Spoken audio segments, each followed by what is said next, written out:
All right, hey everybody. I've got the man, the myth, the legend, Gary V, right here. Bringing him out for an interview. He agreed to do, quick 15 minutes, as many questions as I can think of off the top of my head. If you've never heard of Gary V before, then I highly suggest you just go over to Amazon right now, look at his books, pick up his books, because there's so much you could learn from this guy. And he's just the fact of the matter is he's been executing everything that he talks about for years. He's done over 1,000 videos that he's posted online. And I mean, if I think Gary, you would say if you could do it, anybody could do it, right? Yeah, I think so. I think it comes down to effort. So first, I just want to say hey to everybody in your audience, and I'm excited about the interview, man. Absolutely. So the first question you wanted is based around 2 tips on how to build your brand online. Yeah, I think that'll work. Cool. So for me, the first thing to think about is reverse engineering what you're actually good at. I think a lot of people, are selling, whether it's information or product or services, they're selling based on where they think the fad is or where the market is. So now it'd be like, they want to sell something that has to do with the cloud or mobile or organic foods or, whatever, hipster stuff, whatever's kind of trending or trendy within their genre. And I think that's a really bad way to go about it. I think that if you're going from a personal brand or building a brand online, you want to start with strengths. So based on something that you're good at. So I think that, I remember when I realized the internet was a much more powerful tool than I was realizing, especially with social and video and things of that nature. There was a time where I wanted to do it around sports or other things because I thought there would be bigger genres than wine, but ultimately I realized that wine was the thing I knew best. Right. And then even now I talk about business and business in a way that comes naturally to me. So I think that picking your strength and using that as the place where you build your brand around is massively important. I think the other thing is to really realize, number 2 would be how do you storytell? Are you better at video or at cartoons like Hugh McCloud? Are you better at Instagram photos? Find the way you communicate best and combine those 2 things together. And I think that's a really good starting formula. Right on. And then what type of predictions do you have for 2013, things that are going to change or increase online?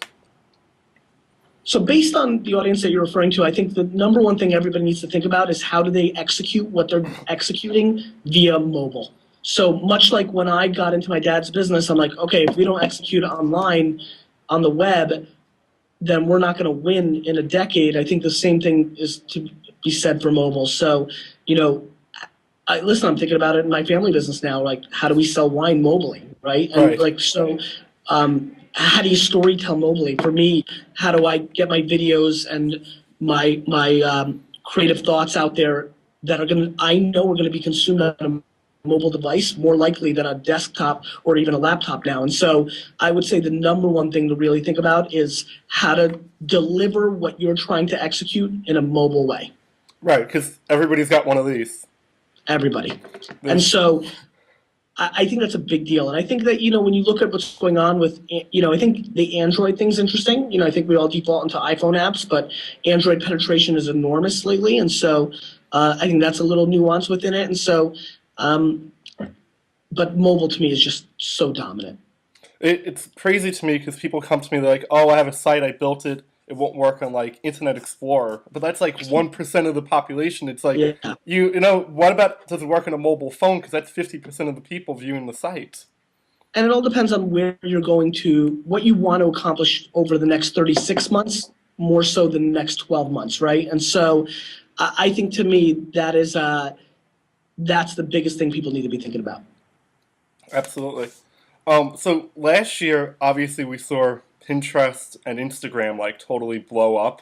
Yep. Do you feel like this year there's going to be a new thing that blows up? Or do you think some of the social networks? I think we're at scale where people can launch things that can get really big really fast. So I think Snapchat's going to continue to grow. I don't think people realize how big that really is. I think people are defaulting and thinking it's a sexting thing, and I think there's more going on there than people realize. So I think Snapchat's going to have a humongous year, and I'm sure there's going to be something that pops up out of nowhere that none of us are thinking about. I still think if there's a way to do FaceTime where it doesn't eat into your database costs, that's a really big business. Almost, a kind of a chat roulette 2.0. I still think that hasn't been cracked. So that's one genre to look out for. So like kind of like live streaming video, or even just so like last year was all about image sharing. Maybe this year it's all be about like short video sharing even. I don't think it's about short video sharing because I don't think people want to share videos, but I think people want to talk to each other on Skype and iChat and FaceTime. And I think that the thing that's holding everybody back with FaceTime right now is that it eats into your costs and your monthly costs and Right. your usage. I think if there's a company that comes in and makes an app and eats all that cost to build up, kind of like YouTube did 6 or 7 years ago, they have a real shot at being huge. Exactly. That makes sense. Or even like a Facebook message, like here's a 10-second video So, question. I think Facebook, yeah, I think Facebook clearly can always play, but they've seemed to be quiet to innovate and more likely to be a fast follower or acquire, which I think is a smart strategy in a lot of ways as well. Awesome. What's like one thing somebody should totally not do? Like what's the biggest mistake somebody could possibly make right now online? Jesus Christ, there's so many. I think almost every email I get from people with ideas is a mistake. There's so many. I think that people underestimate what it takes. I think the one thing that people do is they fall in love with their idea too much. I think people have gotten too romantic about their idea. I think the biggest mistake is not understanding the execution when it comes to businesses or products. I think people think it's an idea and it just happens. Everything's in the execution. I think the naivete of how much work it takes to execute is probably the thing that I see that most people are vulnerable and are misseeing. I like that. So it's not, yeah, because it's never about like the idea. It's more about will your customer actually like your idea. Or can you actually make it happen? That's a good point. Can I you even mean, execute it? yeah, I mean, I just don't think, I think 99% of people just can't bring their idea or product to market and or get any traction for it whatsoever. Absolutely. And so for you, I know you've been building Vanda Media for at least the last year. How big has your company gotten just from, the So last 12 months? in the last 12 months and a little more, last 17 months, we've grown from about 30, 40 people to about 200. So we've had substantial growth. We opened a San Francisco office. We've landed a bunch of clients. The company's grown exponentially. And so we're on our way. It's a tough grinder out business. Client services has its baggage like anything else, but we're working with an enormous amount of Fortune 500 companies.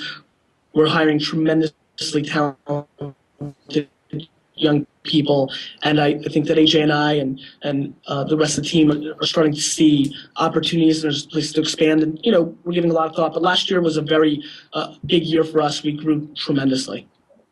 Awesome. How long do you see like the whole internet marketing or make money online thing lasting? Do you think it's going to be a short term or a long term, I guess, niche? I mean, I don't think it's a niche.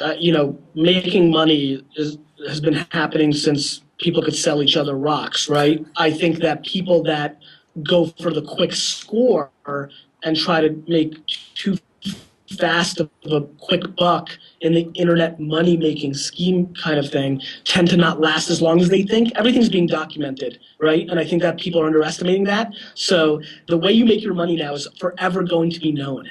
And I think that people need to really look in the mirror and say, do they feel good about the way they're making their dollars, and is this positioning them for long-term success? I think people chase the dollars and cents too often and don't realize the repercussions long term. Kind of like you are in your teenage years or your early 20s, just like you don't realize like all the baggage that comes with thinking about now. And I see a lot of people online trying to make a quick buck and just look very spammy, look very snake oil salesperson, and almost always are a 12 to 24, 36 month, kind of like that's the lifeline of like how long they actually are able to make some actual real dollars, and then they go into a place where they're desperate and they're JVing and they're leveraging, and it's just the same old story. I think people are just not thinking long term enough.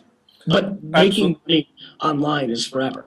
Absolutely. Sometimes, you'll see somebody with a Facebook status, they're promoting something, and then 3 months later, it's a totally different thing they're promoting, and it's like, oh my gosh. Chasing the dollar instead of their passion or their skill set, which is a huge mistake. Awesome.